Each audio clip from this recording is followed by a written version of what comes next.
Sir, এই যে আপনাদের বিলটা। আচ্ছা, আমি 1 নাম্বারটা কইরা আসা আপনাকে আমি বিলটা দিতাছি।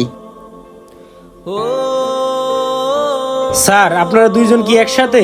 হ ভাই, আমরা দুইজন এক লগেই। আচ্ছা স্যার, আপনি তাহলে খান। এই শহরের মানুষগুলোর কথাবার্তা স্টাইল কিচ্ছু বুঝি না। থাক, আমার এতে কিছু বুঝে লাভ নাই। আমি যে কাজের জন্য আইছি এই কাজ আমি করি। স্যার, আপনার লোক তো ওয়াশরুমেও নাই, তাহলে আপনার লোক গেল কই? কি বলতেছেন? উনি ওয়াশরুমেও নাই? আপনার সামনেই তো বললো উনি ওয়াশরুমে গেল। স্যার, আমি তো জানি না আপনার লোক কোথায় গেল, সেটা তো আপনিই ভালো জানেন। ভাই, আমি তো তারে তেমন চিনি না। উনি কই গেছে আমি এখন কেমনে কমু? আপনি কি আমার সাথে মজা নিতেছেন? আপনারা দুইজন যদি একসাথে না আসতেন তাহলে এখানে খাইতে আইছেন কেন? ভাই, আমি তো এই শহরে নতুন, এর লিগে সে আমার লইছে এখন খাওয়ানির লাগিয়া। ভাই, আমি এত কিছু বুঝি না। এই যে আপনি খাবারের বিল দেন।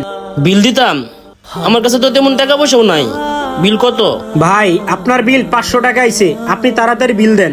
কি 500 টাকা বিল? ভাই, আমার কাছে তো 50 টাকাও নাই।